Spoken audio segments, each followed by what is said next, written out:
Oye, pues Isabel, empezamos. Nos arrancamos con las preguntas. Cuando tú quieras. Pues a ver, ¿te has preparado o te abordo con las Tú preguntas? pregunta y que ¿Sí? interrumpan y yo hablo.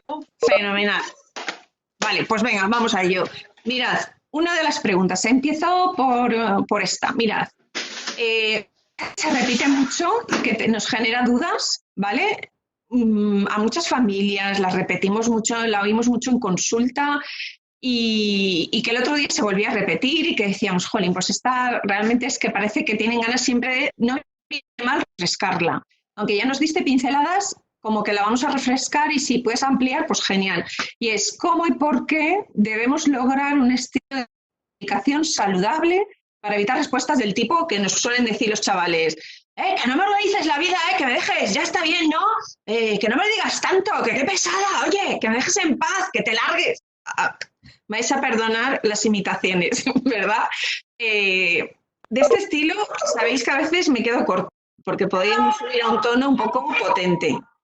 Entonces, pues bueno, Isabel, ¿alguna pista de... Luego, claro, esto, ¿cómo se encaja esto? ¿Cómo encajar este tipo de respuestas cuando se producen como padres? ¿Qué hacemos con eso?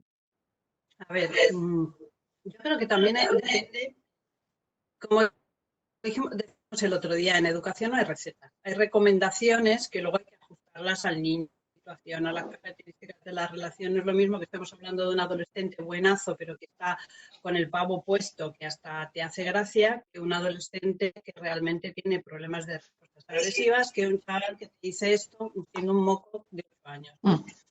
Sí que hay algo importante, que ya lo comentamos el otro día, es que antes de intentar plantearse qué hago con él o qué hago yo para modificar algo que se repite constantemente en casa, habría que plantearse, eso que tú le repites todos los días, lo de los calcetines, lo de ven a cenar, ¿se puede cambiar de otra manera reorganizando la forma en la que organizamos las comidas, las demandas de las rutinas diarias o las responsabilidades antes de cambiarle a él o cambiar tú? ¿Se puede cambiar algo en el entorno? Por ejemplo, había una mamá que me decía que como tenía celos, porque es un tema que también me comentaste que estaba en la red, Mm, tienen TDAH o no tienen TDAH, que hablaremos luego, ¿no? Una mamá con dos TDAH, pero uno más tranquilo, más colaborador, hermano mayor acostumbrado a, porque ya sabéis que cuando el mayor nace, como no hay con quien pelearse, pues asume responsabilidades que no asume el mm. segundo. Porque el segundo, cuando crece, durante unos años, se ve en una situación de privilegio en el que como no tiene competencia porque es pequeño, no se le asignan tareas. Y él crece viendo que el mayor hace. Y luego lleva mal eso de que de repente le empieces a implicar en Mira, responsabilidades Isabel, que espera, espera. Mira, nos están pidiendo que por favor te acerques el micro. Vamos a intentar a lo mejor lo de los cascos, por si acaso ayuda, voy a ver. porque parece que hoy está costando un poco.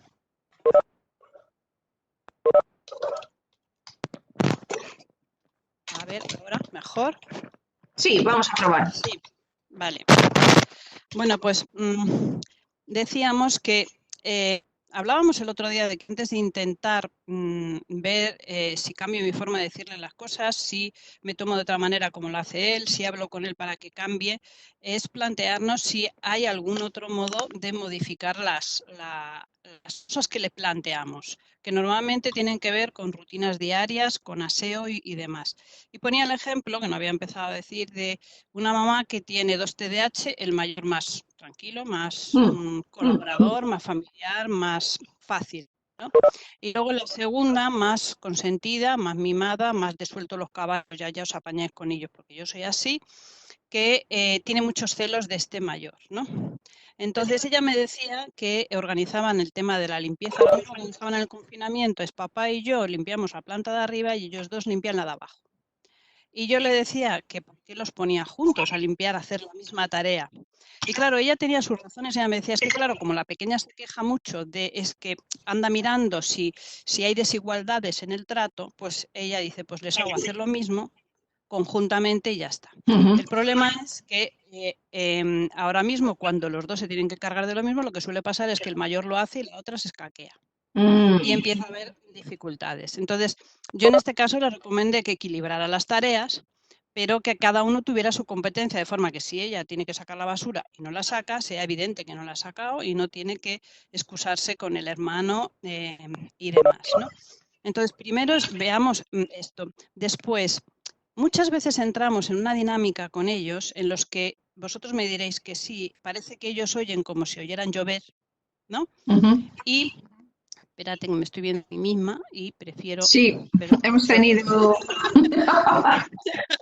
A ver, esto, vamos a ver. Chesca, que nos has activado esto tú. Ah, vale, entonces... No, no, Chesca, que no sé. Nada, tú no hagas nada. Sí, lo vamos a ver si lo gestionamos. Vale.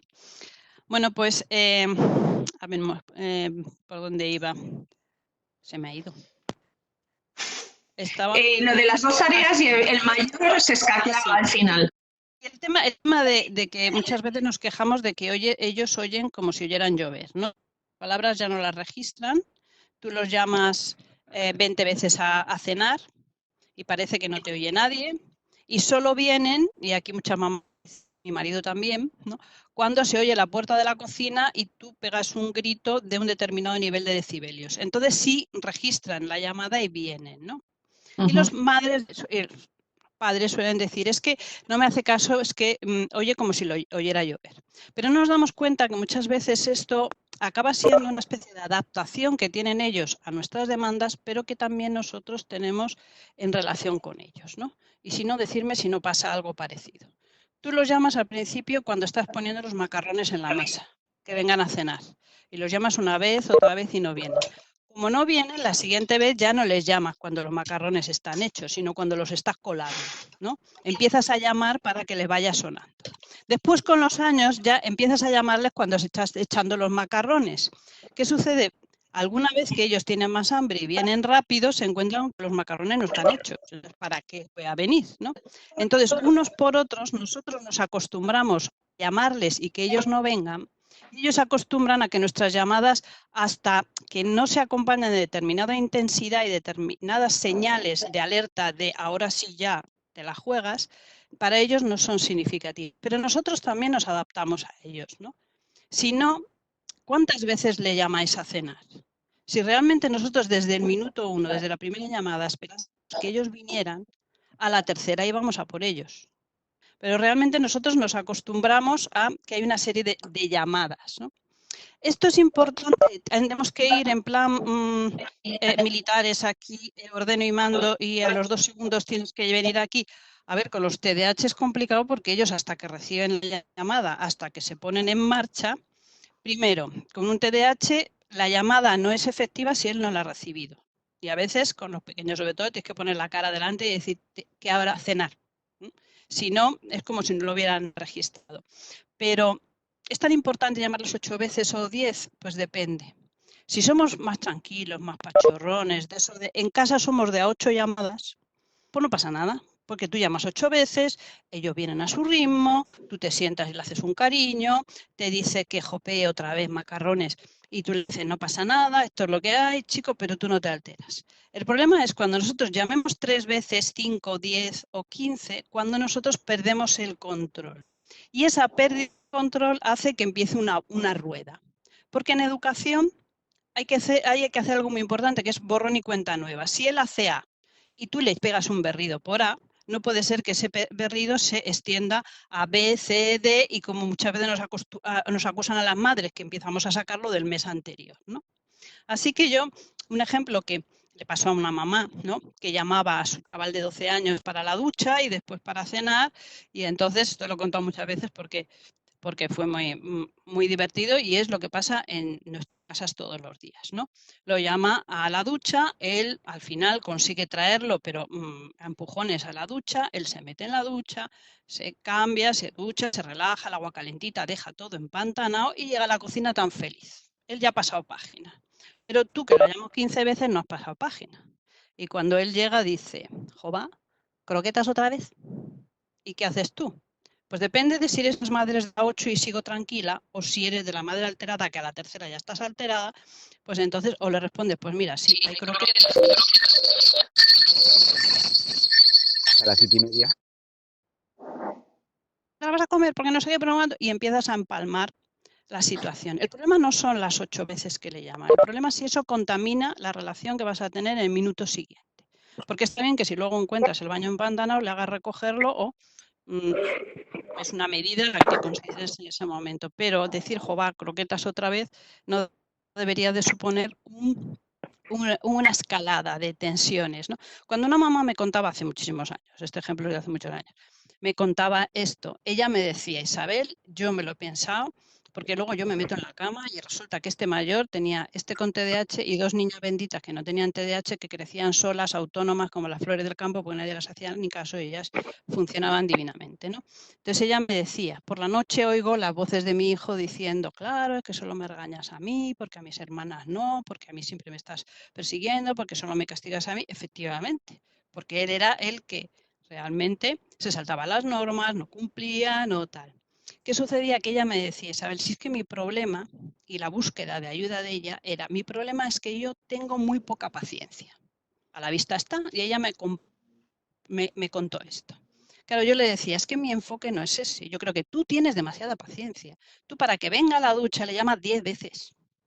Que puede ser que la mitad de las veces él no lo haya registrado porque está a otras cosas. Pero entonces tu forma de llamarla no es funcional porque él no se está enterando, ¿no? Tú le llamas 10 veces y como la cosa luego se te embarra y acabáis discutiendo y él se siente mal y luego a ti te viene la vocecita de culpabilidad y tal, entonces decides que si hasta ahora le llamabas 10 veces, ahora le llamas 15. ¿Y cómo vas a estar a la 15? A la 16 te lo comes con patatas. Como te lo comes con patatas y te disparas, y tú lo interpretas, lo enfocas mal, pues entonces la siguiente vez crees que tienes que contener y ahí estás todo el día conteniendo los caballos y el otro cada vez más descontrolado porque las llamadas de mamá no son límites, no hay un límite. Entonces ella me decía, ¿y qué hacemos ahí? Digo, a ver, en principio, como norma general, tú llamas una vez, una segunda asegurándote de que ha oído. Le das el tiempo que necesite. Hay niños que necesitan, se frustran menos si les das un aviso, 2 avisos, pero tiene que haber una señal, que puede ser, a lo mejor ahora mismo necesitan que sea muy significativa, porque hasta ahora si tú no gritas no vienen, pero la diferencia eres tú, que cuando tú gritas a la 15ª, tú gritas en absoluto descontrol y luego tus caballos no los puedes recoger y ahora das un grito pedagógico. Tú pegas una voz, porque que si no, ellos no están acostumbrados, dice mamá tiene fiebre, no, esto, pero tú estás haciendo teatro.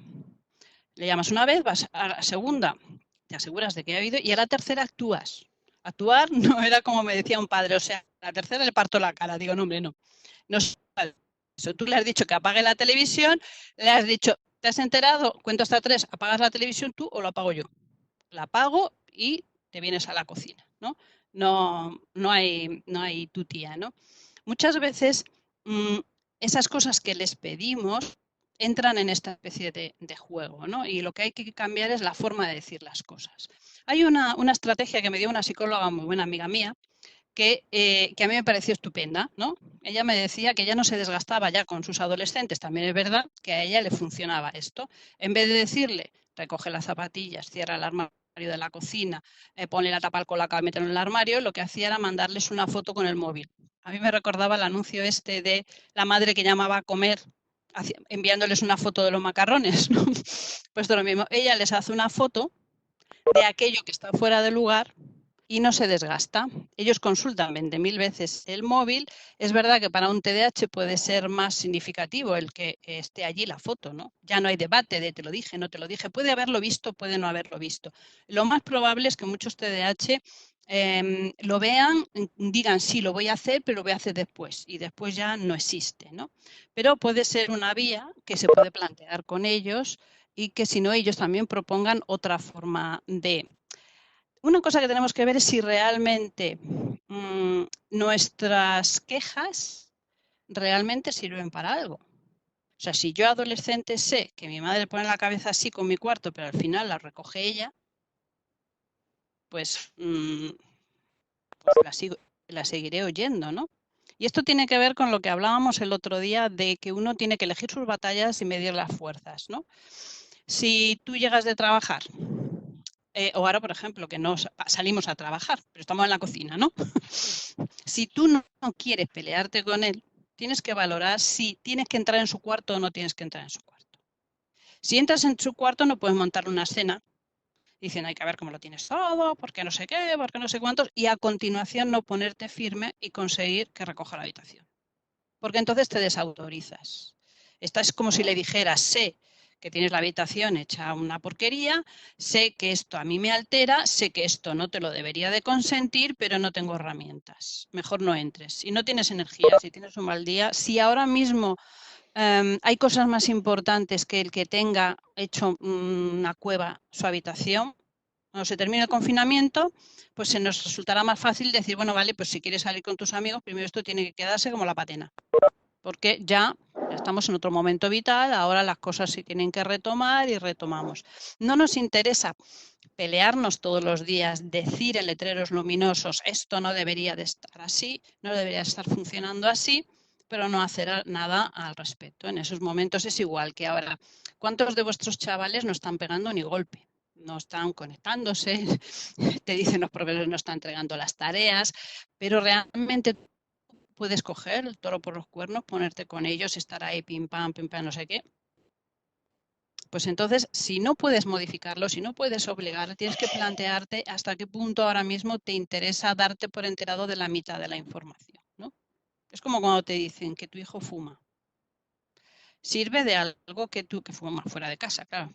Si sirve de algo coger el toro por los cuernos ahora mismo, tú estás preparada, sabes qué es lo que vas a hacer, sabes cómo limitar eso, sabes cómo lo vas a intentar educar, sabes, si todavía no sabes cuál es la respuesta, hazte por no enterado, por hoy. Cuando tengas claro cómo vas a responder, sí. Tampoco sirve de mucho destaparlo y decir, ah, sé que fumas, a mí no me engañas, ¿qué te crees? ¿Que soy tonta? Digo, vale, y si no eres tonta, ¿qué vas a hacer al respecto?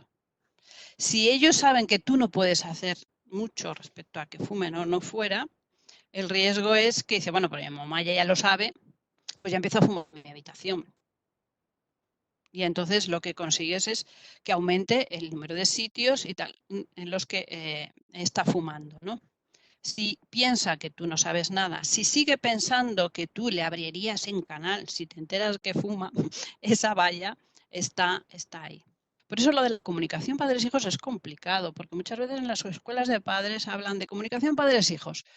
Y yo no he visto ninguna escuela de padres, por lo general, que ponga, vamos a tratar qué hacer cuando no recoge la habitación, cuando no se bañan, cuando cenan lo que da la gana y a las 4 de la mañana, cuando me roba el móvil de la habitación y me lo encuentro conectado a las 3 de la mañana. Sino, ¿cómo mejorar su autoestima? ¿Cómo? Y esas cosas de no bajar a las 3 nos hacen muy difíciles, ¿no? Obviamente nosotros tenemos que transmitir a nuestros hijos que nos importan y que nos importan lo suficiente como para, haciéndolo bien o mal, dejarnos la piel por ellos, ¿no? Un chico... Pero fíjate, Isabel, tengo aquí una pregunta de Begoña que yo creo que viene al pelo porque justo esto que estás diciendo ahora de parece que te dejas la piel, claro, ella dice, y si a las 3 de la mañana le apagas la tele y te monta un rebote increíble, ¿cómo te dejas la piel? ¿Cómo no lo matas? Justo, combina muchas cosas de las que acabas de decir. Situación difícil, me tiro el farol, o sea, es como el límite, ¿eh? Esto es muy adolescente. Claro, a ver, la adolescencia, incluso por la propia historia de la psicología, se ha transmitido como un periodo convulsivo, como un periodo súper complicado y tal, pero las investigaciones no dicen eso. Las investigaciones dicen que la adolescencia es un continuo de la infancia. Si tu hijo es conflictivo, desafiante y te mide en la infancia, esto multiplícalo por 3 es lo que te vas a encontrar en la adolescencia. Por lo tanto, ojo, el que tiene un perfil de esos de riesgo, agárrate a un psicólogo, a un educador de cabecera, un pedagogo de cabecera que te ayude a manejarlo para sentar las bases bien, ¿no? Desde el principio para que luego manejarlo en la adolescencia sea menos complicado, ¿no? Solo el 5% de los niños que no tienen problemas en la infancia sí los tienen en la adolescencia. Entonces es un continuo. En esto es como decíamos antes. Esto es algo que hace habitualmente. Esto tú lo controlas quitando la conexión de la televisión, lo puedes controlar o no. Esto se generaliza más a más conductas. Tienes a alguien que trabaje con él y contigo por separado, ¿no? Para que tú lo hagas mejor y él esté en mejor disposición de funcionar o no. Recuerdo que hace muchos años me contaron, me costaba creerlo, de un psicólogo que aconsejaba a unos padres que dejaran al chaval, era más pequeño, tenía 11 años o algo así, que dejaran al chaval viendo la tele. Los niños se autorregulaban solos y que después ya que aguantaría, la tercera se quedaría dormido y volvería otra vez al redil. Pero no sé si este chaval tenía TDAH, pero puede ser. Con los nuestros es probable que no funcionase, ¿no? La televisión es un reforzador muy, muy poderoso y vosotros lo sabéis. Si vosotros les dejáis que se conecten a la televisión los sábados a las 9 de la mañana, a las 7 de la mañana están levantados. Si no se pueden conectar hasta las 11, luego algunas mamás me dirán, quita, que para un sábado que tengo, o sea, prefiero que estén enchufados en la televisión y poder dormir. Por eso no hay reglas, porque a lo mejor en ese marco de esa familia digo, quita, que tenemos muchos momentos que controlar y este momento de este horario no nos da problema porque está conectado a la televisión. No vayamos a desenchufar esto si no lo tenemos controlado en otras situaciones, ¿no? ¿Qué más preguntas teníamos por ahí? A ver, un paréntesis con el tema de los adolescentes. No sé si el otro día lo estábamos hablando. Un adolescente con TDAH es un adolescente un poco atípico. A ver, los chavales con TDAH, los chicos, más además que las chicas, sabéis que las chicas maduran antes que los varones, ¿no? Desde mi punto de vista, yo escolarizaba a los varones un año más tarde, me podrán llamar no sé qué, pero hay un desfase. También escolarizaría más tarde a los del último trimestre con rasgos de TDAH, porque van a ser mucho más inmaduros y se va a juntar la inmadurez propia del TDAH con la inmadurez de la diferencia cronológica de los de enero con los de final de año, ¿no? Nuestros niños con TDAH en general es como si hiciéramos, por explicarlo así, en plan sencillo, es como si nacieran con cierta predisposición a que su cerebro madure de una forma más desorganizada y más tardía, ¿no? Y esto no tiene nada que ver con inteligencia, porque un chico puede tener TDAH y altas capacidades, ¿no? Y yo cuando intento explicar esto, pongo el ejemplo de, imaginaros un chaval de 6 años con altas capacidades para, ¿no? Y en su cole, que es muy moderno, lo ponen en las clases de matemáticas solo para matemáticas en el grupo de sexto de primaria, en vez de estar en segundo, que es lo que le correspondería, ¿no?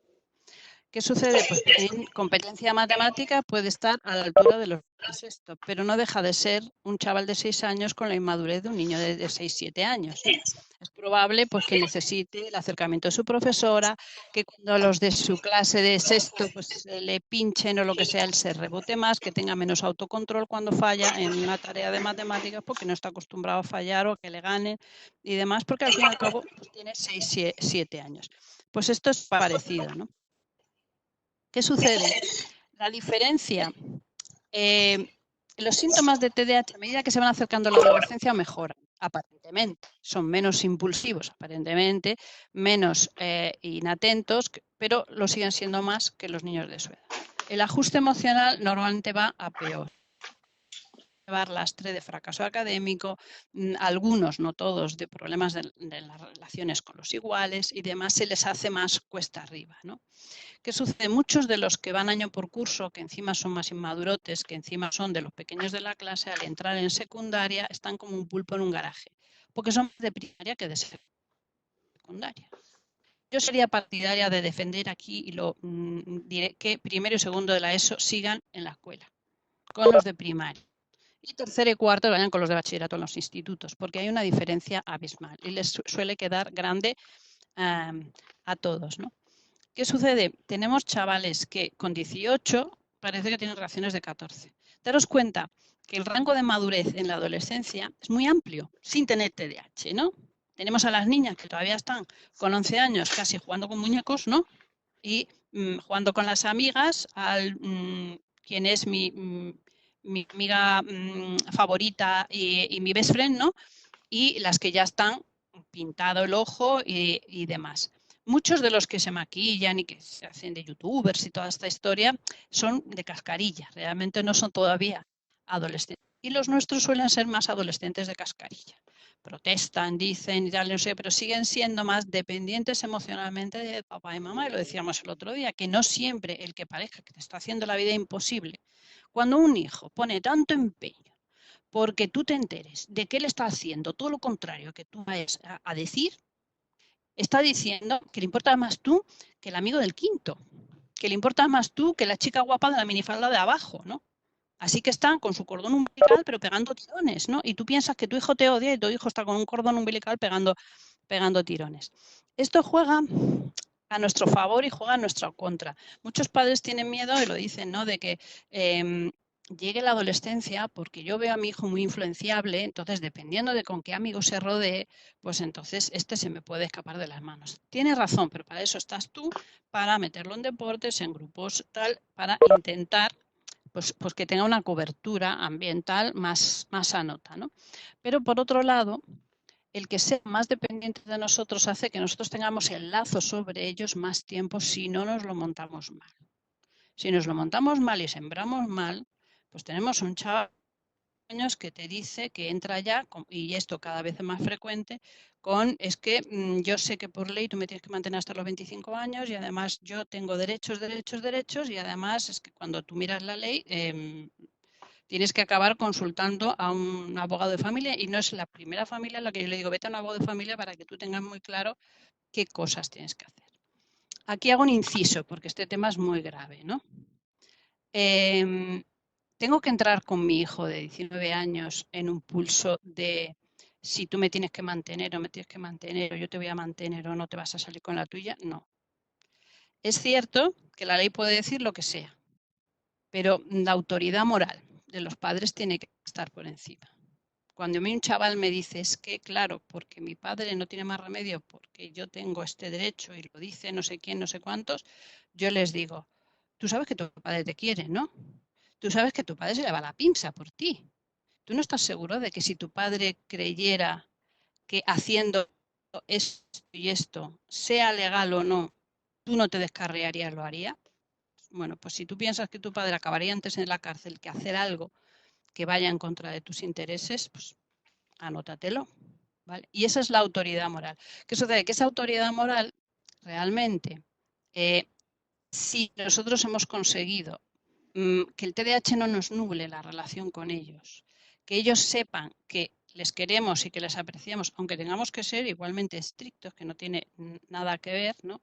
Que es lo que decíamos el otro día, centrarnos más en crear buenos momentos con ellos que intentar controlarnos, ¿no? Cuando estamos en una situación en la que somos muy vulnerables como padres emocionalmente, cuando nos disparamos con facilidad, que reconocemos que estamos mal, aparte de tomar las medidas de si me tengo que ir al psicólogo me voy, si tengo que ir al médico de familia para decirme échame una mano en esto, uno lo hace, no lo tienen que hacer solo los niños, no tienen que ir al neurólogo solo los niños, porque nosotros somos el motor, lo que decíamos el otro día, ¿no? Pero además de esto, nosotros funcionamos mejor si nos centramos más en crear buenos momentos con ellos el fin de semana que en intentar controlarlos y no chillarles. No chillarles, no pegarles, no gritarles, no sé, porque eso ya lo intentamos siempre. Lo conseguimos una hora, una segunda. Y a la quinta la fastidiamos. Y ya las 5 horas anteriores parece que no sirven para nada. Y nos volvemos a culpabilizar y nos volvemos a autoexigir y nos volvemos a poner en una situación de presión en el disparadero, ¿no? ¿Qué sucede? Si yo, además de intentar controlarme, que eso siempre lo voy a hacer, intento crear buenos momentos con ellos, me voy a sentir menos culpable cuando pierda el control.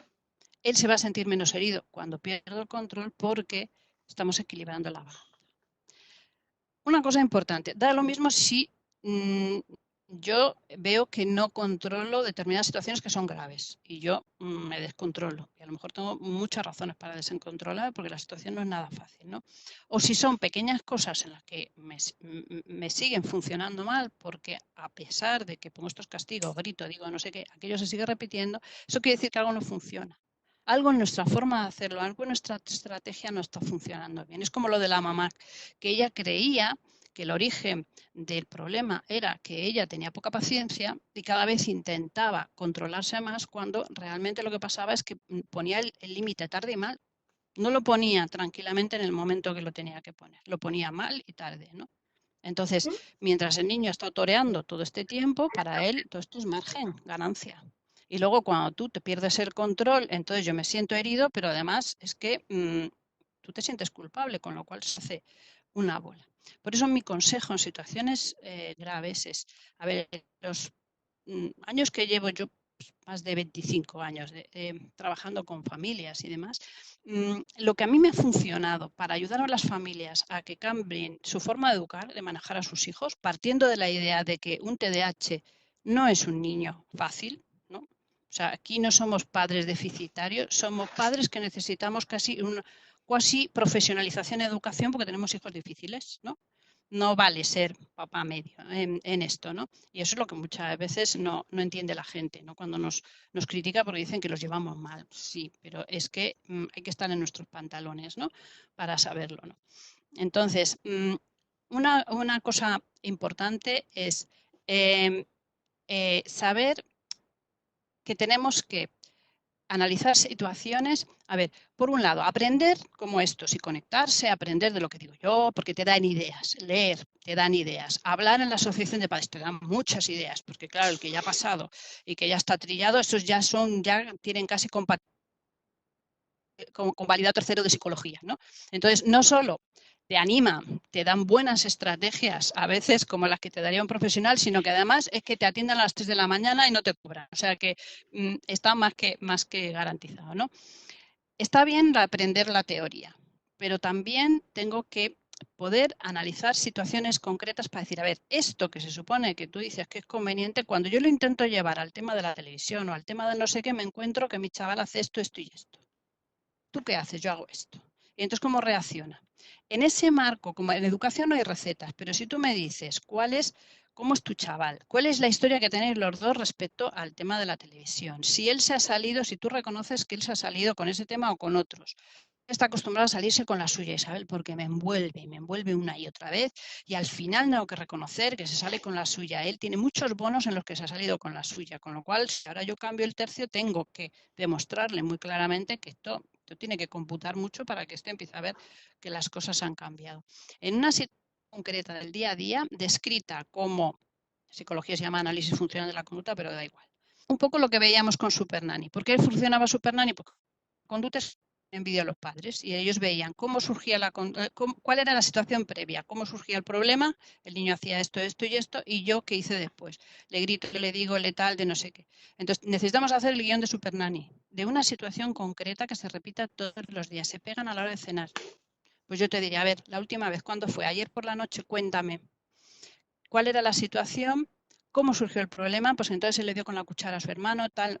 ¿Qué pasó después? Que le dijiste que se levantara y se fuera a comer al oficio, al comedor o a lo que sea, pero se lo dijiste a la primera, se lo dijiste 7 veces, le tuviste que llevar, tú le llevaste, él insultaba, que decía, ¿cuál era la situación? Cuando tú registras eso, normalmente ya empiezas a darte cuenta que hay cosas que no las has hecho bien, ¿no? Pero no importa, si la idea es que si tú esto lo contrastas con un profesional, entre los dos podéis ajustar muchas formas de responder a situaciones diferentes. En esta situación, ¿qué es mejor? No entrar en el cuarto, lo estoy intentando educarle y no lo recojo. Entro en el cuarto y le digo, ¿cómo se lo digo? Si hace esto, ¿qué respondo? ¿No? ¿Qué pone el profesional? El profesional pone pues, la experiencia, lo que dice la psicología, de haber visto muchos casos. ¿Tú qué pones? El conocimiento que no tiene el profesional de cómo es tu jabato. Es que mi jabato, si yo le digo esto, como yo le decía a la madre, a ver, tiempo fuera. Él le mandas a su cuarto, le retiras la atención y mandas a su cuarto 5 minutos. Problema, Isabel, es que el cuarto está en el piso de arriba. Este no se va. Además le da miedo. Digo, no, si le da miedo no, porque entonces sería un castigo, no sería un tiempo fuera. Un tiempo fuera es llevarlo a un sitio neutro, no un sitio donde tenga miedo, sino llevarlo a un sitio neutro para que él desee volver al sitio donde mola, que es donde estamos todos, pero en las condiciones que tú has establecido. Y además está en el piso de arriba y este no se va, con lo cual lo tendría que llevar a rastras, se me va a agarrar la barandilla, entonces no, porque esto tiempo fuera es retirar atención inmediata, rápida. Si para llevarlo a la habitación no tienes que llevar a rastras, no sé qué, entonces, ¿qué habitación tiene más cerca? El cuarto de baño, el pasillo, no sé qué, para concretar. ¿Qué sucede? Tú te vas a casa con la idea que subyace a todo esto, cuál es la teoría que hay detrás de por qué hay que ignorar y ¿cómo puedes hacerlo? Como por suerte para estas cosas se repiten estas situaciones, es fácil que al cabo de 3 días tú digas, pues, esto me ha funcionado, esto no me ha funcionado. Que vayas ajustando y se vayan produciendo cambios más significativos. Si vamos al psicólogo, el psicólogo trabaja muy bien con el niño y a ti te ve una vez de Pascuas a Ramos, te cuenta lo que está haciendo con el niño y te dice cosas generalistas del tipo de fuérzale cuando haga las cosas bien, mejora su autoestima, procura que se relacione con niños más pequeños, pero todo esto no se desgrana en situaciones concretas para el día a día, es mucho más difícil que la cosa funcione. Hablo mucho, así que tenéis por ahí, porque yo puedo estar hablando. Además, yo estoy contando el rollo ahora mismo. Estoy contando el rollo a 2. Estamos súper atentas. Mamá y Adela, pero no la veo. Entonces, si yo os veo, no me escucháis. Y si... que va. No te preocupes. Pero mira, es que a colación de eso, es que has dicho un par de cosas que nos han... Dos un poco tópico, pero sí que la podemos mencionar que se ha repetido más de lo que pensamos, ¿vale? Es una relacionada con la incontinencia, con problemas de pipis y jugar a la consola. Porque si jugamos demasiado tiempo a la consola, tenemos fugas, porque claro, es tan emocionante que no nos levantamos del asiento.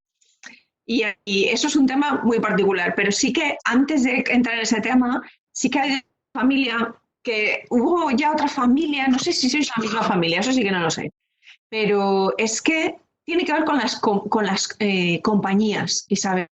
Tú nos estabas diciendo que qué bien si nosotros ofrecemos ese entorno saludable, favorecemos esos momentos de enganche a pesar de los momentos de reglados que tenemos que forzar un poco la máquina, organizar, dar órdenes, que eso no nos podemos escapar en las casas. Tenemos que compensarlo con esos momentos de conexión. ¿Y qué problema tenemos tan grande, Isabel, cuando las compañías que por arte de birlo que se han hecho nuestros chicos o chicas, y resulta que no nos favorecen o nos desmontan el castillo que nos estamos montando nosotros? Claro, a mí se me ocurre que jamás te deberían... No quiero que vayas con nuestros amigos, si vas con... porque si entramos a esas, es lo que tú decías, es que va a hacerlo más. Pero, ¿cómo se vive? Lo que pasa es que depende. Esto es lo mismo, dice...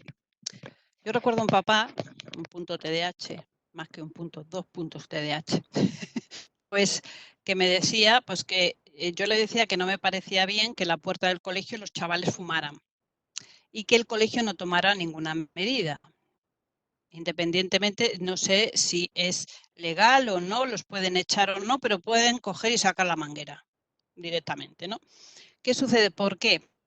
Porque él me decía, no, porque si tú haces eso, como en el adolescente está llevar la contraria y provocar, entonces lo van a hacer más. Digo, el adolescente lo va a hacer porque le mola sentirse mayor, porque lo hacen los demás y por la relación social. No lo hace tanto por tocar las narices al adulto, en este caso.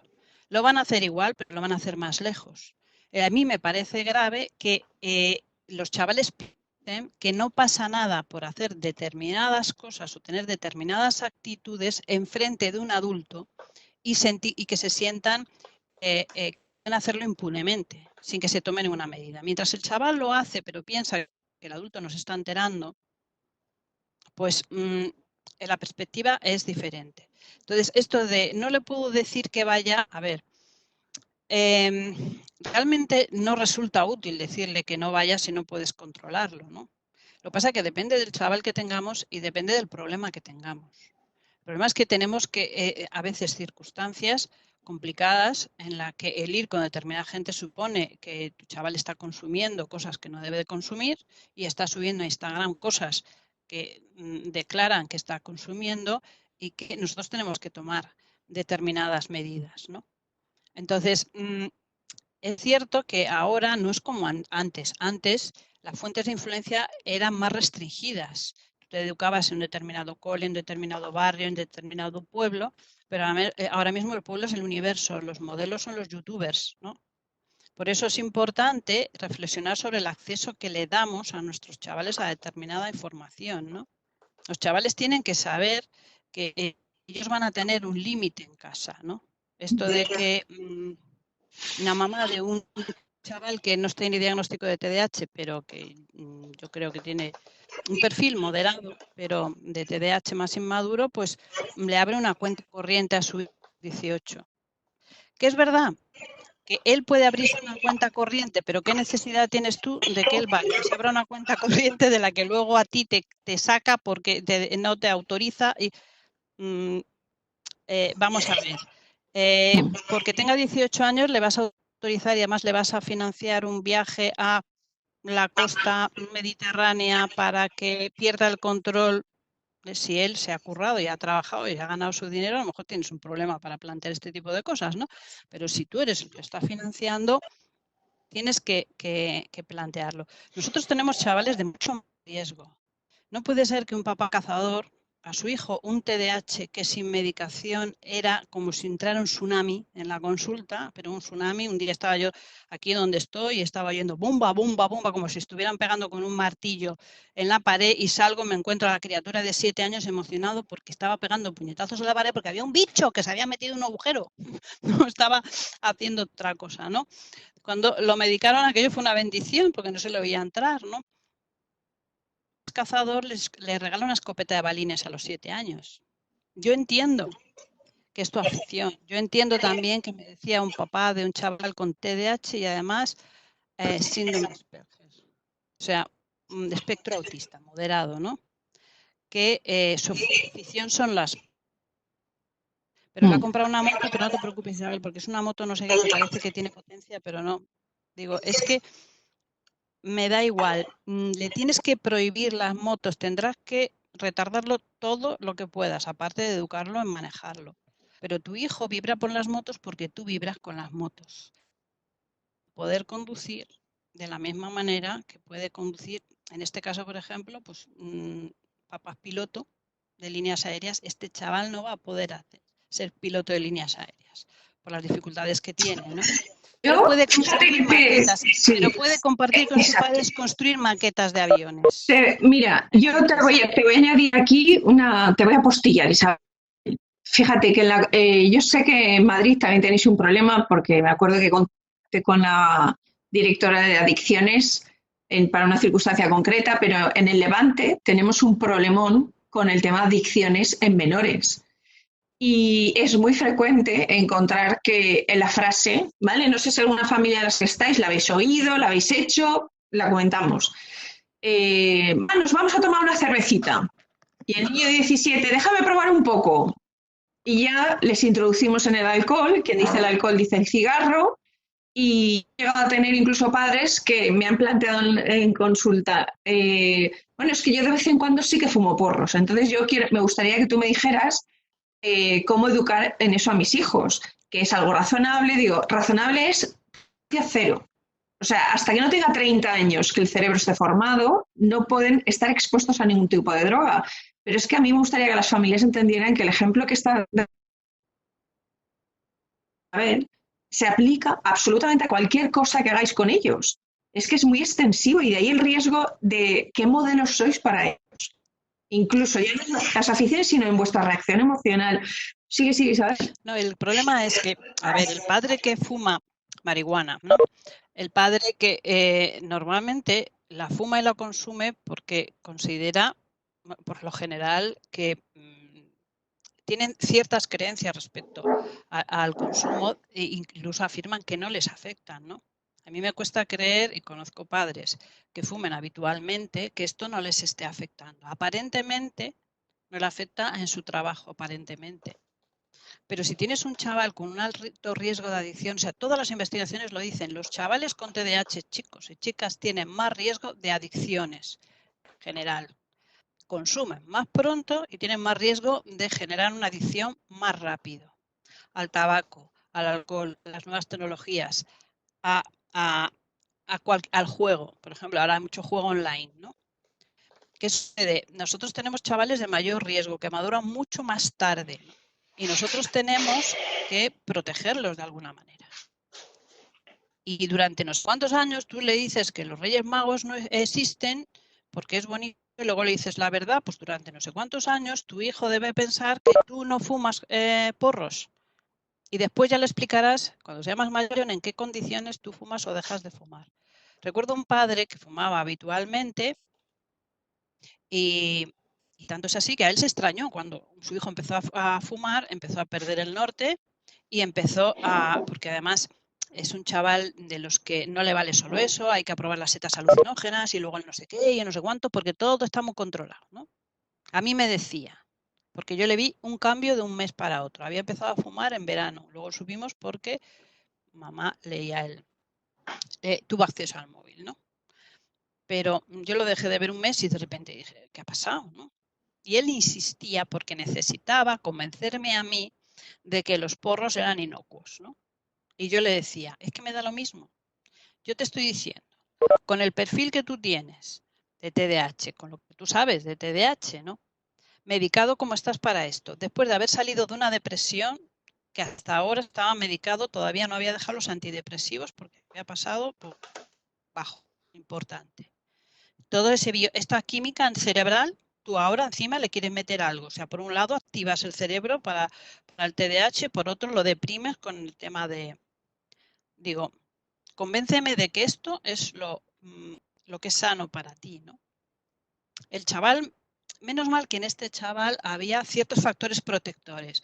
Buena relación con los padres, un chaval con buen nivel intelectual, un chaval con aspiraciones académicas, aspiraciones profesionales. De hecho, pues parte de la depresión fue, pues yo me percibo como altas capacidades, entonces creo que me voy a comer el mundo y como buen hiperactivo quiero saber ahora lo que voy a ser cuando tenga 40 años, pero quiero saber ahora ya y quiero saber ahora ya que me quiero dedicar, entonces yo entro en una especie de, porque empiezo a sentir ansiedad, como no sé qué es esto, pues entonces empiezo a atribuirme todas las enfermedades que hay en Internet y pienso que tengo todos los trastornos del mundo.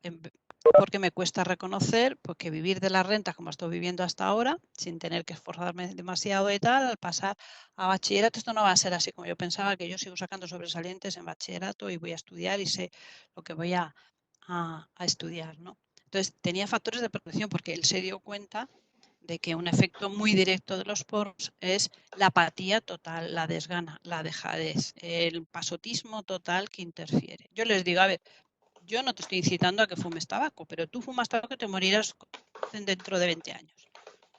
Digo, pero tú fumas porros y no sacas la carrera ni secundaria, ni bachillerato, ni nada. Y el efecto es muy, muy, muy inmediato. Entonces, en todas estas cosas hay que ponerse en manos de profesionales, ¿no? Porque no es como, pues yo le he hecho la charla, como pasa con este padre se quedó muy sorprendido porque su hijo siempre lo ha idolatrado. Uno de los problemas es que un chaval de 16 años no idolatra a su padre, no está en edad de idolatrarlo. Eso era a los 7 o los 8, pero ahora ya no. Si mi papá es la bomba, ¿no? Fuma porros, pues entonces yo fumo porros, ¿no? Cuando papá me empieza a llamar la atención, papá se sorprende de que ve que el chaval no tiene el control que tiene él. El papá le llegó a decir, sí, pero yo fumaba, pero sacaba las asignaturas y tú estás suspendiendo, ¿no? Esperaba que ahora con un clic la cosa pudiera estar bien, ¿no? A ver,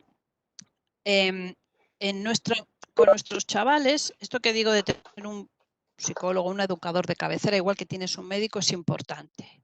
No siempre a lo mejor va a estar en tratamiento, pero tienes un punto de referencia porque hasta unos años que tú le enseñabas aprendizaje, luego lo vuelves a llevar porque tú empiezas a ver que descontrolas con los amigos, o pasa secundaria y de repente está hecho un pulpo en un garaje y son las relaciones sociales, o porque tú necesitas tener a otro adulto que influya lo que tienes la sensación de que ya no puedes influir en plena adolescencia.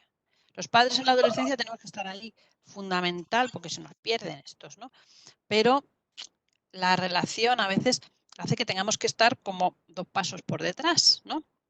Y es el adulto, el psicólogo, el que sigue ahí buscando y a veces cuando tienes la suerte de tener un montón de hermanos, como decía una madre, me decía, yo me río ahora de mi hijo, dice, pero yo las he hecho de órdago. Dice, lo que pasa es que mis padres no se enteraban, porque a mí me filtraban mis hermanos mayores.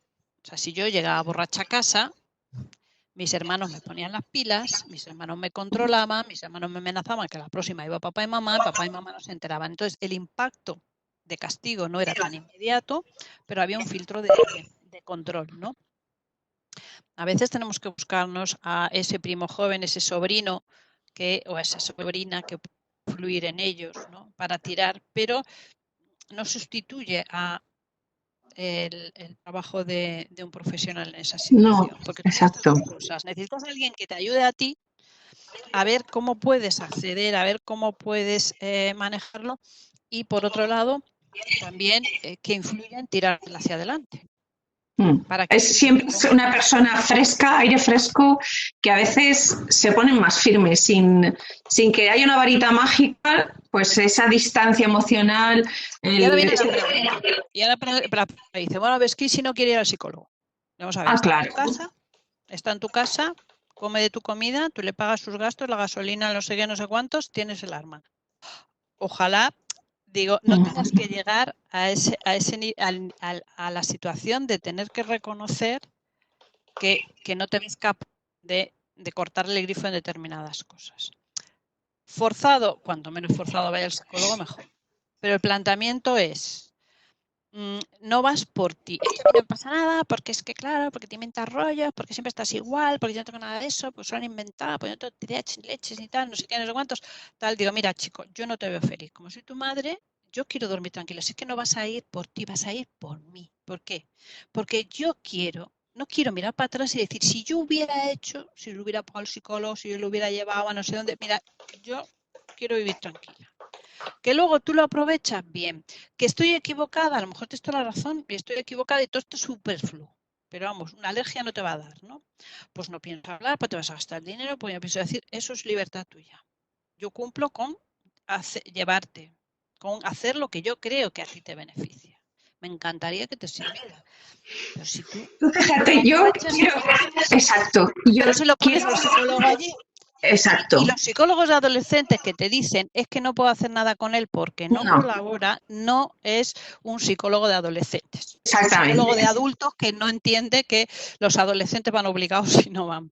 Exacto. El adolescente que está pasándolo mal, el adolescente que no tiene amigos, el adolescente que sufre, que va de matón, que está enganchado a cosas. Ese adolescente lo pasa mal y necesita ayuda y quiere ayuda.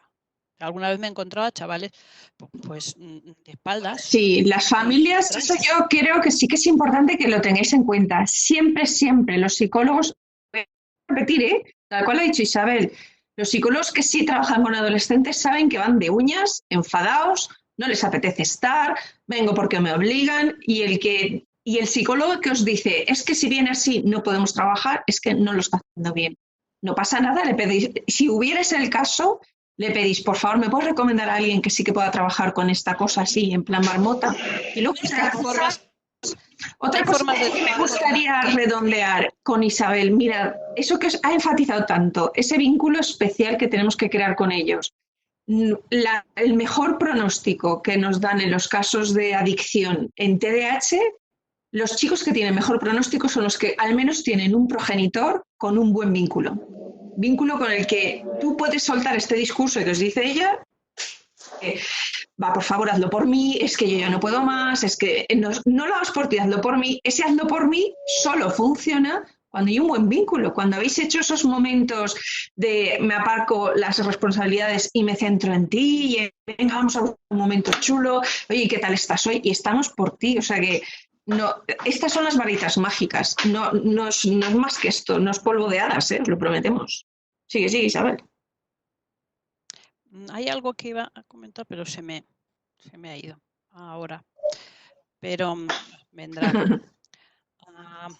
Sí, estaba pensando en los celos. Muy bien, otro tema. ¿Cómo nos enganchan a las madres esto de los celos? De que claro, a mí no me miras, no me haces, no me dices, no me tal. A ver, primero, un adolescente es un adolescente. Y esto hay que entenderlo, porque si no llegamos al adolescente. Y el TDAH también tiene su proceso adolescente como todos, ¿no? Y el de TDAH también, ¿no? Esto quiere decir lo siguiente. A ver, evolutivamente, vosotros sabéis que el niño va conociendo el mundo según nace, ¿no? Al principio no ve casi más que lo que necesita, que es la distancia del regazo de su madre a los ojos, ¿no? ¿Por qué? Porque si fuera capaz de ver todo el mundo, su intensidad, colores, luces, luminosidad y tal, se bloquearía su cerebro. Por eso los recién nacidos duermen tanto. Los sacas a la calle y se bombardean. Y entonces, ellos tienen todavía que organizar mucho su mundo interior. Al principio no conocen ni sus pies. Tú le pones sus pies y los chupa y a medida que las reacciones van activando ventanitas y lucecitas en su cerebro, acaban discriminando quiénes son ellos respecto a los demás. Después empiezan a descubrir al otro. El otro reacciona. Yo le pego y me río porque fíjate lo que hace cuando tiene 1 año. Después empiezo a darme cuenta de que el otro tiene emociones y sentimientos diferentes a los míos. Y eso es un aprendizaje. Después descubro que lo que el otro piensa o lo que el otro sabe no es lo que yo sé, ¿no? Un experimento de Piaget en el que hay una montaña, en la que una maqueta, en la que están montadas escenas. Entonces un niño está al otro lado de la montaña y cuando le pregunta ¿qué estoy viendo yo? Él contesta lo que él está viendo, porque no es capaz de ponerse en el lugar del otro, ¿no? A los 4 años, 3-4 años, los niños empiezan a darse cuenta de que la información que tienes tú no siempre la tienen los demás, ¿no? Los experimentos de las pruebas de teoría de la mente. Esto va evolucionando. Al principio tú eres capaz de ponerte en el lugar del otro. Luego empiezas a ser capaz de darte cuenta de quién eres respecto al grupo. Soy el gracioso de la clase, soy el guapera, soy algo respecto al grupo. Después empiezo a tener conciencia de grupo y nosotros somos los de segundo de la ESO C, que somos la oveja negra del colegio, ¿no? Porque tenemos esta fama. En la adolescencia los adolescentes se identifican como grupos con vestimentas, todo esto lo sabéis, ¿no? Bueno, pues en la adolescencia es cuando prácticamente por primera vez los chavales empiezan a pensar en sí mismos respecto al pasado y respecto al futuro. De repente caen en la cuenta de lo que ellos son, les guste o no les guste, tiene que ver con lo que tú has hecho de ellos. Y ahí estamos, empiezan a pasar factura, claro. Como tú no supiste ver mis habilidades, mis dotes musicales, pues no me hiciste caso y no me llevaste a mí al conservatorio. Pero hijo, si no aprobabas ni una, yo que te iba a llevar encima al conservatorio 3 tardes a la semana, es lo mismo. Tú no supiste ver mis cualidades y por eso yo con lo bien sería yo tocando el bombo o la bandurria ahora mismo, ¿no? Si tú fuiste una madre que te ocupaste de ellos, ama de casa, que trabajaba por ellos, que les preparado tal, que los llevabas a todas las actividades extraescolares, eres una condenada maruja. Si fuiste una madre profesional que no paraba en casa, es que no te ocupaste de mí. Si me apuntaste a 20 actividades extraescolares para dar rienda suelta a mi creatividad, a mi formación, no tuve infancia. Si jugar en la calle para que tal, no sé qué, para que tuviera infancia, es que no supiste valorar sus cualidades. Da lo mismo lo que hayamos hecho. El adolescente se ve a sí mismo con un montón de defectos, está intentando conocerse, está intentando integrarse y le viene estupendamente poder echar la culpa a alguien. Si nosotros entendemos que esto es parte del proceso adolescente, no nos va a herir tanto cuando nos empiecen a decir frases prototípicas de estas que estamos oyendo, ¿no? Por lo tanto, ellos empiezan a tomar conciencia de que lo que ellos son que ver con lo que hemos hecho de ellos y que lo que de ellos serán en el futuro tiene que ver con lo que ellos hagan. ¿Nos lo reconocen? No. Cuando tú dices, si es por ti, hijo, porque si no sacas media no vas a poder estudiar la carrera que tú me dices, pero no dices que quieres estudiar esto, bueno, que me dejes, que no sé qué. No nos lo reconocen, porque antes muerto que reconocerlo, ¿no? Pero está demostrado que los valores que trasladan a su grupo de amigos son los valores familiares y que la mayor parte de los adolescentes a la primera persona a la que recurrirían en una situación de conflicto grave sería a la familia y no a los amigos, ¿no? Entonces, tenemos un chaval de estos entre manos, vamos a dividir por la mitad el estrés que nos generan determinadas posturas, ¿no? Es mi vida, es que déjame, esto no me quiere, es que no me quieren, ¿no? El otro día, pues hoy hay una mamá adoptiva como yo, ¿no? Que decías que mi hija adolescente no me quiere. Y claro, las conductas que tiene su hija adolescente son muchas conductas adolescentes que no difieren de otro chaval adolescente, ¿no? Que luego además como hijo adoptado tendrá, claro, tiene que pasar por una serie de cosas que tiene que colocar diferentes a los niños que no son adoptados. Digo, pero cada uno tiene su fiesta, ¿no? Y tiene que colocar sus cosas, ¿no? Muchas veces creemos que no podemos hacer nada para transmitir a nuestros hijos lo mucho que les queremos. Y volvemos, lo que había planteado esta situación era, ¿qué hacemos con un hijo o una hija? Está utilizando desde hace años, tiene 16 años y sigue como cuando tenía 10. Es que claro, como a mi hermana es tu ojito derecho por tal, no sé qué. Situación que ha generado que incluso tú hagas diferencias con sus hermanos en favor suyo para que no pueda decir qué. Yo les recomiendo que ya con esa edad te la lleves fuera a un sitio cuando podamos salir, a una terraza, un sitio, o sea, un escenario diferente, que se mosqueen, ¿no? Que digan, ¿y este por qué me ha traído aquí? Como una cita. Esto es una cita porque tengo algo muy importante que decirte. Ella empieza a decir, te vas a divorciar de papá. No, nos hemos arruinado, no. A ver, es una cosa más importante que todo esto, ¿no? Y entonces que tú le aclares por una última vez lo mucho que la quieres, te importa, le gustas, estás orgullosa, le vuelves a quiera oír o no, cómo fue el parto, cómo fue de deseada, cuán maravilloso fue toda la historia y tal. Y te lo cuento porque me he dado cuenta de que durante estos años tú no pareces sentirlo así, tú no pareces creértelo, ¿no? Y yo he intentado explicarte de todas las maneras posibles, he explicado así, así, así, así. Y me doy cuenta de que es que no está en mi mano, que me tengo que rendir. Yo te lo explico, como por última vez, pero yo tengo que aceptar que ahora depende de ti el que tú quieras aceptarlo y que aceptes que eres una niña querida o que tú decidas seguir sintiéndote la Cenicienta. Pero que por desgracia a mí me encantaría que tú fueras feliz y que tú te lo creyeras, ¿no? Pero es que no está en mi mano. Así que a partir de ahora, ¿qué ganamos con esto? Por un lado, un baño de te quiero que no va ligado a una situación de conflicto, ¿no? En donde nos hemos echado un pulso, luego nos hemos peleado, entonces luego yo me siento culpable, entonces voy y te digo y te hago un mimito. No. Y porque además a partir de ahora, cada vez que tú vuelvas a intentar chantajearme con el no me quieres o tal, yo te voy a ignorar. Porque como es tu problema, porque yo no puedo hacer nada, o sea, no me vas a manipular con esto. Ella va a entender que el que tú le retires la atención y que no favorezcas ese tipo de comportamientos con tu atención no está ligado a que no me quieres o no que sea, sino simplemente es una respuesta a algo que te he planteado ahora mismo. Eso no quita que cuando no está demandando atención, cuando no está cuando no está acusando a sus hermanos y tal, tú intentes llenarle el saco de cariño, ¿no? Que es uno de los problemas cuando te dicen, sobre todo con niños pequeños, que te dicen los padres, es que me la monta por celos. Pero claro, como yo sé que lo está pasando mal porque tiene un hermanito por la circunstancia que sea, digo, sí, pero no puedes darle cariño en ese momento. En ese momento le tendrás que retirar la habitación o lo que sea. Tienes que buscar momentos en los que él no esté mendigando, exigiendo, llamando la atención de forma negativa para llenarle el saco. En esos momentos tienes que retirar la atención. Si no, a veces se crean situaciones un poco complicadas, ¿no? De chaval, sabéis que los hiperactivos son, ¿qué os voy a contar? Intensos, ¿no? Cuando te abraza que te mata, ¿no? Que te descoyunta, que se tira encima de ti, pero claro, es su forma de manifestar cariño. No. Hay que enseñarles a dar abracitos suaves. A mí así no me abrazas. ¿No? ¿Por qué? Porque luego va a llegar y lo va a hacer en el colegio. O sea, tenemos que enseñarles autocontrol.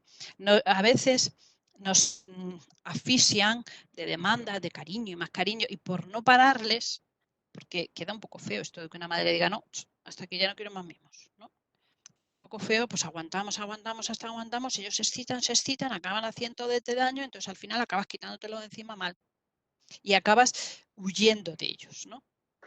Para que no se ponga pesado, no se te enganche el brazo. Entonces ellos empiezan una especie de persecución. Si yo no persigo a mamá, no consigo mimos, cuando la persigo la paso, entonces mamá me rechaza, como me rechaza yo anhelo más tener su contacto y la busco, como la busco demasiado, mamá me evita y se empieza a distorsionar la situación. Si le tenemos que parar, ¿cómo nos quedamos tranquilas?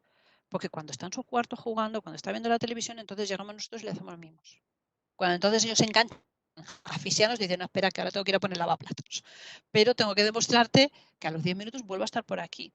Y vuelvo y me voy y vuelvo. Ya no me tienes que ir a buscar y perseguirme por toda la casa, sino que soy yo la que va a tu encuentro con muchos contactos pequeños, pero muy limitados. Cuando digo yo que se ha terminado. No cuando tú dices que se ha terminado, ni cuando a mí ya la situación me supera, ¿no? Más preguntitas por ahí, porque a mí si me dejáis hablar. Mira, Isabel, tenemos con el tiempo nos queda a ver si creo que podríamos abordar el tema de cuando los chicos ya estallan, esa actitud de explotar, que la hemos repetido mucho, que además le hemos mencionado repetidas veces en diferentes contextos y diferentes intensidades. En ese momento, ¿cuál debe ser la actitud justo en ese momento de explosión? ¿Qué podríamos recomendar a las familias? Ya lo mencionaste el otro día, pero creo que hay que como volverlo a repasar porque se repite la pregunta. ¿Qué hacemos? Pues nos ponemos a subir, pues es que claro, tú también estás así, a mí también me tienes hasta el moño, entramos en una revancha, una venta del tipo, pues que sepas que hasta que no me pidas perdón, o ¿qué hacemos? O sea, atendemos su queja, les escuchamos y le decimos, bueno, vale, o sea, ¿qué hacemos? ¿Cómo debemos responder los mayores para que sea útil? No, o sea, igual hay que ayudarles a entender. Una cosa es que a mí me apetezca como mayor y otra cosa es lo que puede ser útil para que este niño aprenda en esta situación. A ver, en una situación de descontrol, si me hablas así, no se habla del tema, ¿no? De acuerdo a que hace mucho tiempo tenía una amiga que era dependiente en un centro comercial, ¿no? Que me decía que su hija le había preguntado a su hija adolescente, le había dicho que si podía ir. Ella vivía solo con su mamá porque papá, que tiene una adicción al alcohol, había desaparecido de su vida. Y al principio había sido muy difícil porque ella pasaba muchas horas en el centro comercial. Cuando llegaba a casa, papá era el que se encargaba de ella, pero papá tenía unos castigos muy inconsistentes y cuando papá desapareció, la niña tuvo la falta de papá porque había una relación, por un lado buena, con el otro lado, aunque como educadora un poco desastre, y lo pagaba con la madre, ¿no? Y al principio a la madre le costó poder coger las riendas de esta niña, ¿no? Entonces le preguntó, le dijo, más que nada, informaba más que preguntaba, de que había quedado con sus amigas para ir al parque de atracciones. Estaban en una situación en que ir al parque de atracciones era un gasto extra muy grande para esta mamá, ¿no? Entonces ella se lo preguntó y la madre le dijo, me lo tengo que pensar. La niña, como adelantó ya el no, empezó a explotar y a reprochar a su madre el que tú te gastas dinero, no sé qué, no sé, tuvo una postura muy desajustada, ¿no? Luego la madre me llamó y me dijo que qué hacía, ¿no? Porque hay una cosa importante, cuando no sabes muy bien qué hacer antes de empezar a disparar castigos y tal, es mejor tatuarse una frase que es, me pensaré el castigo o me pensaré la respuesta, ¿no? Y ganas tiempo para tú calmarte, para informarte, para pensártelo bien, pues si no empezamos a poner castigos desmedidos, empezamos a amenazar cosas que luego ni podemos llevar a cabo, ni nos conviene llevar a cabo, ni estamos en condiciones emocionales de llevarla a cabo, ¿no? Entonces, yo le planteé que realmente, claro, ella me decía, es que si ahora la dejo ir, en cierto modo estoy premiando una pataleta de narices, ¿no? Y yo le decía, a ver, el planteamiento es, yo ni te dejo ni no te dejo. O sea, si tú me planteas las cosas así, es que directamente me pongo unos cascos y no tienes madre. Con lo cual la dejas sin ir, pero por el motivo de esta manera no puede ser, ¿no? De la otra manera no lo sé, digo, pero de esta manera no. También le dije que no vaya al parque de atracciones no quiere decir que tenga que pasarse en un infierno todo el fin de semana. Puedes ver una película con ella. No tienes que montar una actividad que sea el doble de divertida y guay que si hubiera ido al parque de atracciones, digo, pero el castigo es el parque de atracciones, no es que tú estés amargada con ella, ni que la estés sometiendo al tercer grado, ni que la tengas que prohibir absolutamente todo lo que pueda hacer ese fin de semana. En una situación en la que un chico o una chica se dispara, hay que retirarle fuera. Hay tres formas de ignorar una rabieta, porque en ese momento, aunque tú quieras explicarle, justificarle, no te va a escuchar. No le puedes dar pie a que se meta en un callejón, porque ellos se meten en el callejón sin salida y a diferencia de sus hermanos que no tienen TDAH, los hermanos cuando han metido un pie en el callejón ya se dan cuenta y reculan. Ellos no reculan, ellos una vida hacia adelante. Y llego al final del callejón, así tenga 3 kilómetros y digo por mí y me doy 3 cabezazos contra el muro del fondo, ¿no? Y todavía lo sigo negando, ¿no? Entonces, si tú te quedas en la misma habitación, si tú no le mandas fuera o si tú no sales, porque hay tres formas de ignorar, que es yo sigo fregando los platos y tú la montas y me gritas, pero en adolescentes no funciona con niños si él sabe que tú le estás oyendo, ¿no? Porque sabe que te está incomodando, su rabieta no va a descender, va a seguir aumentando en un momento que tú no vas a poder controlar. Puedes mandarle fuera de la habitación o puedes salir tú si es más fácil, porque es más sencillo, te coges una revista, te vas a la habitación a leer. Una vez un padre me decía, había sido una situación muy complicada porque la chica despuntó con un trastorno, una bulimia, pero una bulimia ya declarada, de estas cosas que los padres se angustiaron mucho porque no lo vieron venir. Cuando ya lo vi, ya se conectaba a páginas en internet, tenía vómitos en una bolsa, escritos autodestructivos y se autolesionaba. O sea, un cuadro florido, ¿no? Empezaron con un equipo de psicólogos el tema de los trastornos de alimentación y como tiene que ver con trastorno, el tema de la bulimia, trastorno de control de los impulsos, más de un chico o una chica con TDAH puede tener un trastorno de ese tipo, ¿no? Pues tiene que ser un equipo de intervención muy específico, ¿no? Son trastornos muy específicos, ¿no? En este caso, pues se frenó la bulimia, pero las recomendaciones que empezaron a dar a los padres de no coartar la vida social, de, vale, está bien que no entres en la habitación, que le deis un poco de privacidad, no la castigues en la habitación porque es en donde se autolesionaba, pero aquello se les fue yendo de las manos. La niña era la reina de la casa, la niña entraba y salía, la niña tenía los botellones de alcohol de los botellones debajo de su cama porque nadie iba a usar entrar en su habitación, la niña monta el pollo al padre porque entra a cerrar la puerta de la ventana de la habitación porque aquello es su reino. Aquello generó, por lo que fuera, un trastorno de comportamiento importante, ¿no? Los padres llegó un momento que reconocían que no se atrevían a decirle que estaba castigada sin salir un fin de semana. La niña desapareció 2 noches con 16 años, desapareció la escoba de casa. Yo no estaba en tratamiento con la niña, ¿no? Pero yo decía, se está haciendo un nido en algún lado. Efectivamente, estaba con unos ocupas, estaba montando. La situación llegó a este nivel. Yo les aconsejé que esto de todo vale en casa, puedes tener las botellas y hacemos que se encontraran las botellas encima de la mesa, que se le quitaran los privilegios de poder estar en su cuarto encerrado porque no se lo había ganado y que le pusieran límites. Claro, el padre me decía, ¿cómo le digo yo que no sale? Digo, si va a salir. Entonces, claro, el problema era, si ella se viste y sale por la puerta, digo, pues cierras la puerta, te vas a la habitación y quita el jarrón Ming del salón porque va a volar, ¿no? Por uno del chino, que si vuela, y me decía, es que le parecía muy violento cerrar la puerta en la casa, ¿no? Es verdad que no es la solución, sí, pero en ese momento era difícil hacer de otra manera. Yo le digo, ¿qué vas a hacer? ¿Te vas a poner delante de ella? ¿Qué va a hacer ella? Va a forcejear contigo. En el momento que la toques, le digas, le hagas un cardenal, ya tenemos liado. Y cuando ella la semana siguiente vaya al psicólogo, porque sí que estaba en tratamiento psicológico, ella se va a montar la película. Mi padre me agredió, mi padre me dijo. Pero si ella se encuentra la puerta cerrada, tú te coges el periódico y te vas a tu cuarto, tras la puerta y te pones a leer el periódico y ella destroza una puerta, cuando vaya la semana siguiente al psicólogo, ¿qué le va a decir? Que porque esta medida que han tomado razonable tus padres, tú te has cargado una puerta. ¿Quién tiene los problemas de ira? ¿Quién tiene el problema de descontrol? Ella no puede ocultar que tiene un problema que no puede justificar con la reacción de sus padres, ¿no?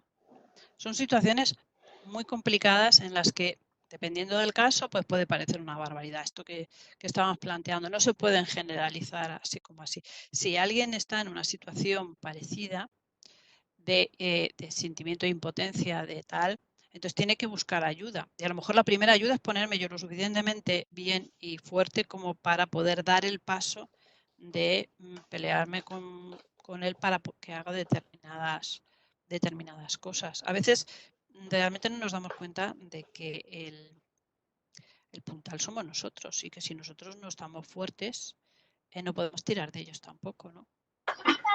Justo, Isabel, esta es la pregunta final que yo creo que teníamos reservada, y es que, ¿qué pasa cuando después de ese temporal, o sea, es ya mirando a los padres, ¿no? ¿Cómo nos encontramos después de haber toreado eso, tener derecho a estar mal, encima y ahora cómo me recupero, mañana tengo que volver a poner buena cara, esto, o sea, esta parte de, y yo ahora cómo me recupero después de haber, es que yo también me encuentro mal, y esto, o sea, es mi hija, pero yo también me encuentro mal. ¿Cómo salimos? A ver, primera relación con ellos, está bien que si tú como padre has metido la pata y piensas que al respecto, piensas que no sé qué, te disculpes, pero la disculpa no puede suponer una humillación de padre de nuevo, porque todo esto depende. O sea, cuando la relación es una relación más sana y de repente uno por lo que sea pierde el norte, el coger y hablar con sus hijos con sinceridad y pedir disculpas, no te tenía que haber hablado así, esta parte sí está bien, pero esto no está bien, puede ayudar. Cuando el niño es el rey de la casa, el amo, el tal, y entonces tú le haces ver tus vulnerabilidades y tu sentimiento de culpa, pues muchas veces no ayuda, ¿no?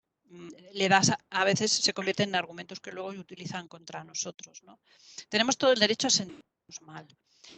El tema es, como me decía una madre mayor, una vez que estaba dando un curso de padres en Pamplona, ¿no? De repente yo no era muy consciente de que lo que yo estaba planteando pudiera herir, y había una madre que dijo, claro, dijo algo así como, si yo puedo hacer esto, ¿qué, no? ¿Quién piensa en mí, no? Dice, y claro, tú dirás, ella misma dijo, claro, tú dirás, pues usted dirá, pues allá usted, ¿no? Entonces yo le dije que ella lo que tenía derecho es a recibir la ayuda que necesitara para poder afrontar aquello de forma adecuada. Tenemos que ser prácticos, ¿no? El tema es, si perdemos el control, si llegamos a esto, es que hay algo que no estamos manejando bien.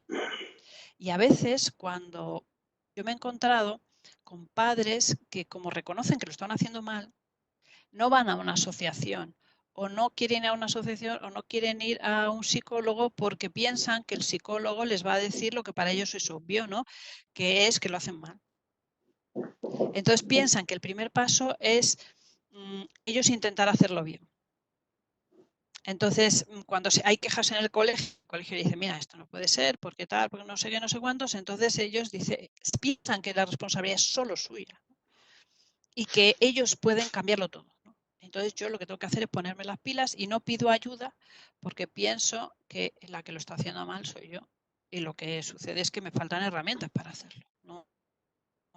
Y esas herramientas no van a venir así. Por eso yo insisto, son chavales mucho más difíciles. A veces tenemos TDAH que son unos benditos. Mi hermana fue a dar clase en quinto de primaria y le dice así, pues de lejos, dice, mira, este es tu grupo, iba a sustituir a él, y dice, mira, este fulanito tiene no sé qué problema. Ella me dijo, me he acordado de ti, dice, porque este no sé quién tiene tal problema, que el otro tiene problema, este tiene TDAH, pero como está medicado no te va a dar ninguna guerra. Y luego seguía, dice, el único que no tenía problema y que no va a dar guerra era el hiperactivo en cuestión, ¿no? Porque es verdad que tenemos muchos chavales con TDAH, son por lo general, son nobles, majos, familiares, amigos de sus amigos, transparentes, se les ve venir hasta el punto, y lo dije la otra vez y lo repito, porque además yo creo que a lo mejor podía ser también como un poco de cierre, ¿no? Si a mí me llega un chaval de 16 años, me llega una familia con un chaval de 16, de 18, de 17, de 14 y me dice, mira, mi hijo tiene problemas, raya la delincuencia, mi hijo consume, mi hijo tal, y tiene TDAH, yo veo cierto atisbo de esperanza, ¿no? ¿Por qué? Porque es más fácil que se adhieran al tratamiento, es más fácil para un psicólogo, un médico, influir sobre ellos, ¿no? Por la inmadurez que tienen y por la dependencia emocional que suelen tener. Porque un chaval de 16 años con TDAH, como es de 13 en muchos aspectos, aunque sea inteligente como uno de 20, ¿no? Y no es el chaval con la personalidad mucho más hecha, más difícil de convencer, que controla más la situación, ¿no? Es verdad que si tu hijo consume, si tu hijo tiene está en una situación de riesgo y tiene TDAH, tiene muchas más papeletas para acabar en comisaría y para meterse en problemas. Muchas más, porque si pillan a alguien van a pillar a él. Porque organizan peor, porque son menos maduros, porque lo ven venir con menos, porque no planifican, por muchas cosas. Pero para poderles cambiar, para influir en el tratamiento, la inmadurez y la dependencia emocional que suelen tener los TDAH beneficia para que el psicólogo y la familia puedan seguir influyendo, ¿no? Y eso es positivo. No sé si... Bueno, pues Isabel, muchas gracias. Oye, son las 7:25. Yo creo que nos han hecho preguntas que ya hemos trasladado.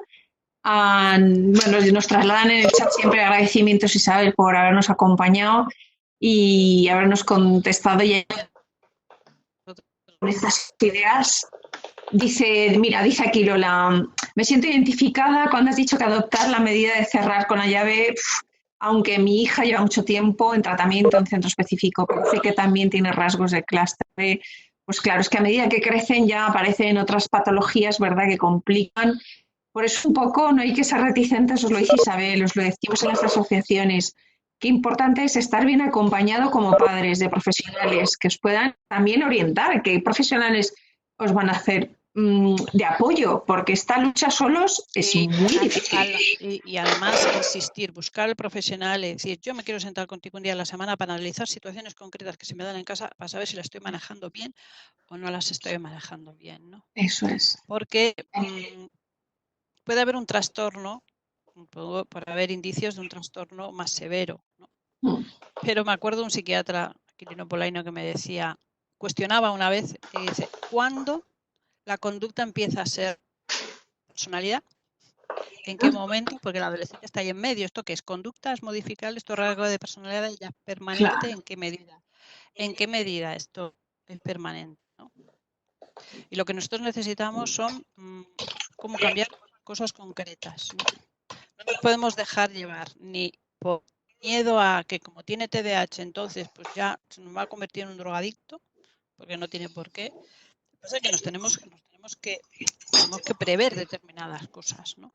Pero no tenemos que tratarle y pensar que porque un día le has pillado fumando un porro con el otro ya se va a convertir en un drogadicto, ¿no? Ni que tenga la etiqueta de determinado trastorno No, supone que no se puedan mejorar en absoluto exacto. nada. Bueno, pues Y familias. sobre todo, es muy importante la labor que hacéis las asociaciones. Eso es. Por favor, que los padres ayuden a tirar de la asociación. Porque yo estaba ahí cuando el TDAH no era nada. Yo hice en el año 91 y hablaba de síndrome hiperkinético. Fíjate. Porque como más tienes que escribir el título un año antes, pues el término después y el mío ya fue con... Yo diagnostiqué a los niños que sirvieron para mi tesis. No había asociaciones de padres, no había medicación, no había nada. Las asociaciones de padres eran 4 mujeres, que además la mayoría era mamá de casa, que montaron las primeras jornadas de las que ahora pues estáis tan acostumbrados a tener, ¿no? No se conocían unas, no existía la federación. Yo iba a conferencias a un lado a otro y ayudé a que se reunieran en Madrid para que se conocieran, ¿no? Fueron las asociaciones de padres las que empezaron a movilizar todo esto, no las farmacéuticas. Las farmacéuticas desembarcan cuando ya hay cierto clima, cierto cultivo. A mí hubo un tiempo que me decían los pediatras, ¿qué está pasando, Isabel? Y yo me reía, dice que tengo hordas de padres llamando a la puerta de la consulta de los pediatras pidiendo una medicación que yo he leído en los libros de historia de la medicina. No había nada de esto, ¿no? Ahora ya estamos más acostumbrados que las asociaciones son grandes, están más organizadas, pero no debéis de olvidar que no hay profesionales aislados, en la mayor parte son padres que tiran de esto. Padres que tienen los mismos problemas que tenéis vosotros, que quizá los llevan con mejor cara o que los tienen más manejados y por eso pueden dedicarse un poco a la asociación, pero que también os necesitan. Os necesitan porque aunque tengáis problemas en casa, muchas veces sois los que podéis dar un poco de luz a otra madre que acaba de llegar, ¿no? Y a mí esto me ha impresionado. Yo recuerdo una vez en Bilbao, pues una de las miles de veces que he ido a conferencias, que me fui con la junta directiva y las mamás que estaban más así, todas gente súper divertida, súper energética, súper positiva y tal, y estaban allí y yo veía cómo se apoyaban unas a otras y tal, y cuando después tomando el café, en el terreno personal, yo me di cuenta de las dificultades que había detrás de cada una de esas sonrisas de madre, ¿no? Y lo que tenían a sus espaldas, ¿no? Pero no podrían tener esa energía para manejarse en casa sin el apoyo de la asociación. Así que, por orgullo me fui a Perú hace un par de años y puse una diapositiva con la distribución de las asociaciones de TDAH de la Federación. En Perú no había ninguna. Había más historia de tratamiento farmacológico que aquí, más pronto, ¿no? Pero había una sola asociación que al final no cuajó, funcionaba más como un gabinete. Sí, Y de eso tenemos que estar muy orgullosos. efectivamente. Así que, pues por eso, familia, te amamos equipo. Muchas gracias, Isabel, por participar. De nada, verdad, te agradecemos un montón. Además, es que pues sabemos que nos vas a acompañar. Y bueno, yo antes de despedirnos del todo, déjame que os diga cómo va a continuar esto. Es que tengo noticias. Es que vamos a ver. El próximo lunes tenemos otro café y va a ser con, no la conocéis, pero es maravillosa, la vais a ver enseguida, Cristina Andrés Cervera, que es nutricionista, farmacéutica, dietista, nutricionista. Y nos va a ayudar a entender cómo nos podemos alimentar para salir de este confinamiento con energía. ¿Cómo es esto de crear hábitos de alimentación? Hablaremos de por qué la alimentación es tan importante en el TDAH. Hemos hablado de medicaciones, o sea, que medicaciones que retienen el apetito, que nos hacen engordar. Eso cómo se congenia con esa dieta, porque es importante, porque hay un problema de obesidad en el TDAH adolescente tremendo. Es el trastorno clínico que más obesidad acumula junto con la discapacidad intelectual. Entonces tenemos que hablar de este tema, lo mencionamos en una de las sesiones, pero claro, yo solo soy psicóloga, necesitamos una parte del equipo fundamental y Cristina se apunta al equipo, o sea que os esperamos el próximo lunes. Isabel, estás invitada, esta es tu casa, esta es mi casa, la casa de nada, o sea que bienvenidos y os esperamos el próximo lunes, ¿vale? A todos. Muy bien. Vamos, sin falta, con vuestra taza de café. Bueno, Estupendo. besos a todos, cuidaros, Eso. Besos a todos.